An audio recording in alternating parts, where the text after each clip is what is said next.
तोर मौसा चढ़ल बा यूट्यूब पर, तोर मौसा के गाना हई शेयर कर दी जाता। एगो हमर गाना आई रहा पढ़े जालू अतवार के, ठीक बा, आई जा ओकरा बारे में हम इतना दिन से चुपे रहनी, आप बताइए दी। एक जना के देखनी है स्टेज पे नामे लेके बोला तनी समर सिंह जी हैं वहाँ के गायक, कहा तनी कि हमार गाना चुरा के लोग गा दिले बने। आज हमारा गाना पे फेक स्ट्राइक मार के भी बंद कर दिया गया। खैर कोनो बात नहीं के खुल जाई, आप सबके घबराए के चीज नहीं के। तो हम लोग सबके देखावल चाहतनी कि इतना जल्दी अखिल सबसे पहले तो हम लोग यही बनू कि अपना बाबूजी के नाम ना ली लोग, तो ये लोग के तो जिंदगी चले वाला बाना, अपना पापा के नाम तले वहीं के पड़ी, ठीक बा। कुछ वो होता तो बीच में का तो विवाद में हम ना रही ना, कुछ वो दिन भर हमन ये पे बोले के बा, टिप्पणी करे के बा कि हम हो यार कतना बड़का स्टार हो आ कतना बड़का गायक हो, ये सब जानता ना आदमी, ठीक बा। आ तार अभी पोल हम खोला तनी देखावा तनी तरह के कि कहिया के गाना गावल हो आ कब के गाना ही चढ़ावल हो। तो दिए फोनवा तो भाई गावे के लूरे ना सारे लोग के स्टारे वाले कह दे तारा ले तनी मन हम गाइब। बहुत एगो किस्मत होला नु, तो किस्मत लेके दो चार गो गाना का बाज गई। आप लोग देखब जा ये हमारा गाना को कहता लोग कि चोरी क्या पढ़े जालू एतवार के, इनका जो जौन जना गवैले बन नु वो भागल बने जान बचा के, उनको तो जवाब ऐसा देव नु कि वो जीवन में म्यूजिक बनावल भूला जी हन। वो पहले हमारे स्टूडियो पर म्यूजिक करत रह, देखी जा भैया।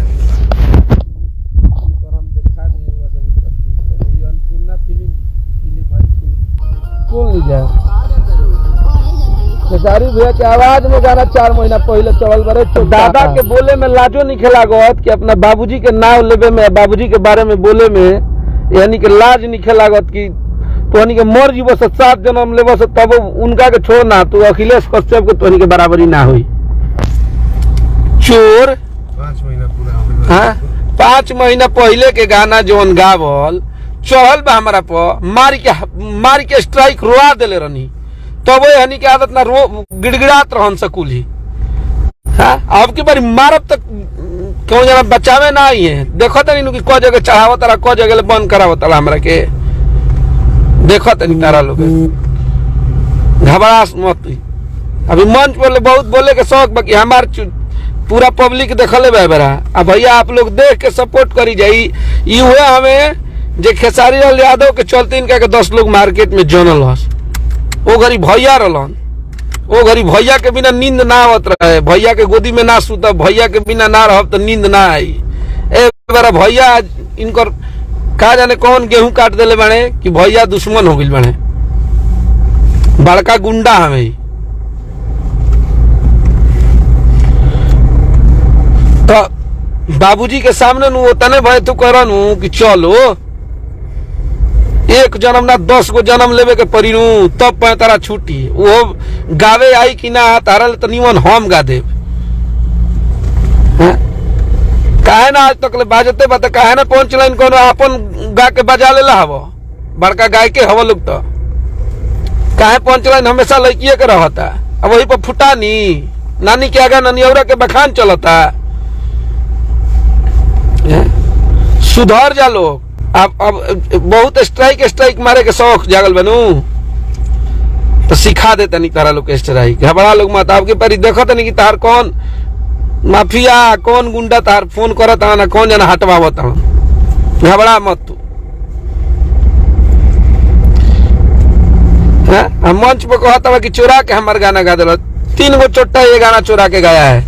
एक गाना था हमारा कि चम्मच में जीरा लागत और रुझान हमारा, हम चुप हो गए कि ज्यादा भाई ऑडियो भैया गाए थे, वो भी होगा, वो भी दिखा देंगे। 1 साल पहले का पवन बाबा का लिखा हुआ गाना था हमारे स्टूडियो में। वो तेजस्वी पाठक जो म्यूजिक वो बनाता था रहता था, वो यहाँ से भागा तो जाके बनारस में रह के मेरा सारा गाना गवा दिया वो।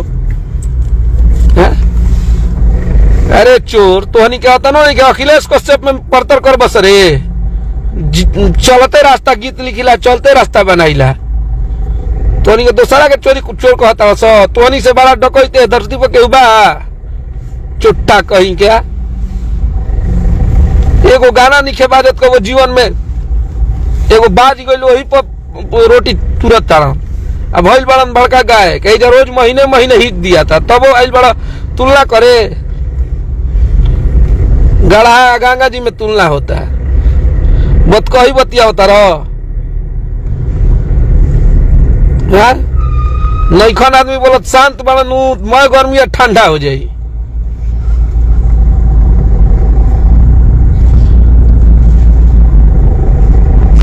चलिए आप लोग देख के बताइए कि ये गाना कब का रिलीज हुआ है, या अभी बोल रहा है कि हमारा गाना है। देख लीजिए आप लोग, इसको शेयर कीजिए इस लाइव को आप लोग। ये गाना 5 महीना पहले जो हम चढ़ाए हैं ऑडियो और शूटिंग का भी फोटो लगा है उस पे थंबनेल पे, तो आप लोग समझ सकते हैं कि गाना कब का बना होगा।